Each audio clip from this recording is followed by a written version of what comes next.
میرا سوال یہ ہے کہ جھوٹ سے بچنے کا کوئی طریقہ بتا دیں. سچ بولنا شروع کر دیں، جھوٹ سے بچ جائیں گے. سمپل سی بات ہے. جھوٹ نہ بولیں، سچ بولیں، اللہ پر بھروسہ کریں. ایک جملہ کہہ دیتا ہوں، سانچ کو آنچ نہیں. جو سچ ہے یہ ہارتا نہیں ہے، یہ یاد رکھیے گا.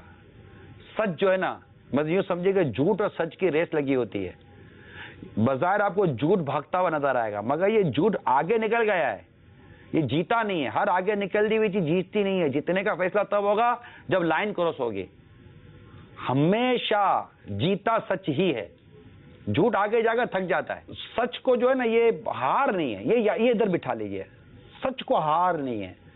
سچ بولنے سے وقتی طور پر آپ کو آزمائش آ سکتی ہے، وقتی طور پر. آگے جا کر جو راحت، جو سکون، جو مطلب عزت آپ کو ملے گی نا سچ بولنے والے کو، جھوٹے کو نہیں ملے گی. جھوٹا وقتی طور پر اپنا کام نکلوا لیتا ہے لیکن بعد میں بچ. اور پھر جھوٹ یہ منافقین کی علامت ہے.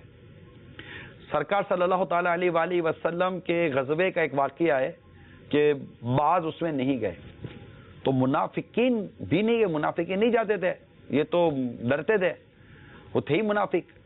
تو انہوں نے جھوٹے بہانے کیے. سرکار صلی اللہ تعالی علیہ وسلم نے جانے دیا. مگر جو واقعی صحابی تھے انہوں نے آ کر سچ بیان کر دیا کہ ہم کیوں نہیں آ سکے تھے. اور یہ جانتے تھے، انہوں نے کہا کہ ہم جانتے ہیں کہ اگر ہم آپ کو سچ بیان نہیں کریں تو آپ کا اللہ آپ کو سچ بتا دے گا. اللہ. تو انہوں نے سچ بتا دیا کہ یہ وجہ تھی. سچ بتا دیا، آزمائش ہوئی. ان کے لیے باقاعدہ ایک عرصے تک آزمائش رہی، کئی ماہ تک آزمائش رہی.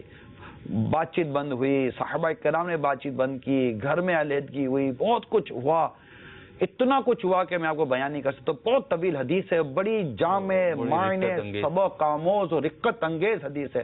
بڑی کیفیتیں تھیں وہ صحابہ کرام کی. ان کو یعنی ایک ان میں سے ایک صحابی تو وہ تھے کہ جن کو جب مطلب آپ رضی اللہ تعالیٰ عنہ سے جیسے کہ وہ معاشرتی بائیکاٹ ہوا نا، تو ایک غیر مسلم سردار نے ان کو اپنی طرف سے دعوت دی. انہوں نے کہا آج مجھ پہ ایسا دن آ گیا ہے کہ مجھے کفار دعوت دے رہے ہیں، لیکن اس دعوت سے ان کا ایمان کمزور نہیں ہوا، ان کا ایمان اور مضبوط ہو رہا ہے.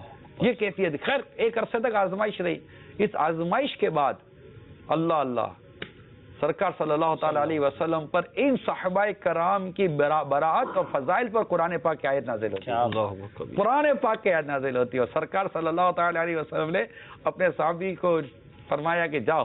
اور وہ دورے آئے اور وہ جو جن کے لیے یہ سارا جن کے لیے ہو رہے تھے وہ چھت پر عبادت کر رہے تھے اور دور سے دیکھا، ان کے پاس جو کپڑا تھا وہ دے دیا اور بارگاہ رسالت میں حاضر ہو کر عرض کرنے لگے آقا اللہ تعالیٰ کی طرف سے.